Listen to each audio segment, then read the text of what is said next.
प्यारे विद्यार्थियों, आज की इस हिंदी कक्षा में आपका स्वागत है। आज हम व्याकरण से संबंधित आपका नॉलेज टेस्ट करेंगे। आपके ज्ञान का परीक्षण किया जाएगा। व्याकरण के अंतर्गत इस कक्षा में वर्ण विचार से संबंधित 25 प्रश्न दिए जा रहे हैं।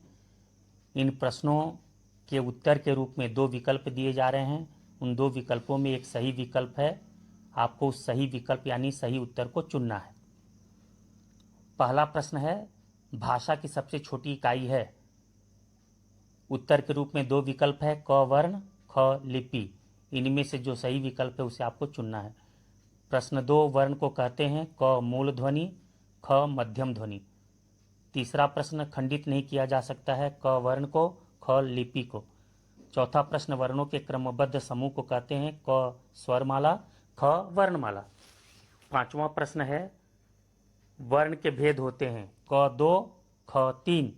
छठवां प्रश्न, स्वर होते हैं क 3 प्रकार के, ख 4 प्रकार के। सातवां प्रश्न है, स्वर हैं क ह्रस्व, दीर्घ तथा प्लुत स्वर, और ख है ह्रस्व, दीर्घ तथा स्पर्श स्वर। आठवां प्रश्न है, मात्राएं होती हैं क स्वर वर्ण की, ख व्यंजन वर्ण की। 9, मात्राएं नहीं होती क अस्वर की, ख री स्वर की।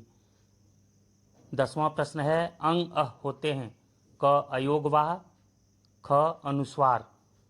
11वां प्रश्न है, बिंदु को लिखते हैं क अनुस्वार में, ख अनुनासिक में। 12वां प्रश्न, चंद्र बिंदु को लिखते हैं क अनुस्वार में, ख अनुनासिक में। 13वां प्रश्न है, अनुस्वार होते हैं क नासिक व्यंजन, ख ऊष्म व्यंजन। चौथा है, विसर्ग का उच्चारण होता है क स के समान, ख ह के समान। 15वां प्रश्न, स्वरों की सहायता से बोले जाते हैं क व्यंजन, ख स्वर। 16वां प्रश्न है, व्यंजन होते हैं क 7 प्रकार की या 3 प्रकार के। 17वां प्रश्न है, व्यंजन के भेद हैं क स्पर्श, अंतस्थ, ऊष्म व्यंजन, ख स्पर्श, अंतस्थ, दीर्घ व्यंजन। 18वां प्रश्न है, क्ष संयुक्त व्यंजन बना है क धन श से या ख क धन स से। 19वां प्रश्न, उच्चारण के आधार पर व्यंजन के भेद होते हैं क अल्प प्राण व्यंजन तथा महाप्राण व्यंजन, ख सघोष व्यंजन तथा अघोष व्यंजन।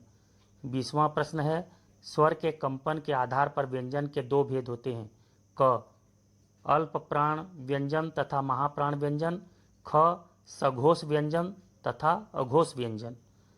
21वां प्रश्न, जिस व्यंजन के उच्चारण में समय तथा वायु अधिक मात्रा में लगे उसे कहते हैं क अल्प प्राण व्यंजन, ख महाप्राण व्यंजन। 22वां प्रश्न, जिन वर्णों के उच्चारण में स्वर यंत्रिका में कंपन नहीं होता है उसे कहते हैं क सघोष व्यंजन, ख अघोष व्यंजन।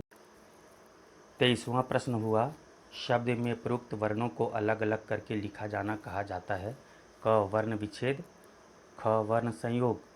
24वां प्रश्न, कमल शब्द का सही वर्ण विच्छेद है क धन अ, धन म, धन अ, धन ल, धन अ, या ख क धन म, धन ल। 25वां अंतिम प्रश्न, सैनिक शब्द का सही वर्ण विच्छेद होगा क स धन ए, धन न, धन ई, धन क, धन अ, या ख सै, धन्नी, धन क। इस प्रकार से ये 25 प्रश्न हुए।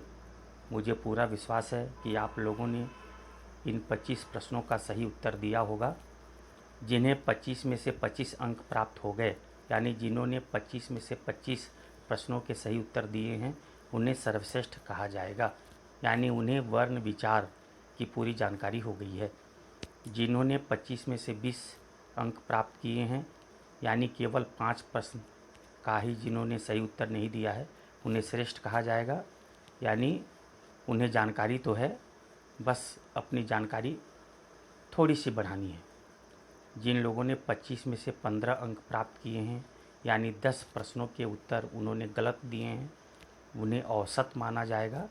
उन्हें और जानकारी बढ़ाने की ज़रूरत है। जिन विद्यार्थियों ने 25 में से 10 अंक प्राप्त किए हैं उन्हें कमज़ोर माना जाएगा। उन्हें वर्ण विचार की उतनी अच्छी जानकारी नहीं है। उन्हें अपनी जानकारी को बढ़ानी है और अधिक मेहनत करनी है। यदि आपको वर्ण विचार की जानकारी चाहिए, वर्ण विचार को अच्छी तरह से समझना चाहते हैं, तो मेरे YouTube channel doctor science educational and motivational class में वर्ण विचार से संबंधित वीडियो डला हुआ है। आप उसे देखिए, समझिए और फिर से इन प्रश्नों का उत्तर देने की कोशिश कीजिए। मुझे पूरा विश्वास है कि जब आप वीडियो को अच्छी तरह से देख लेंगे, समझ लेंगे, फिर से इन प्रश्नों के उत्तर देंगे, तो आपको 25 में से 25 अंक प्राप्त हो जाएंगे। धन्यवाद।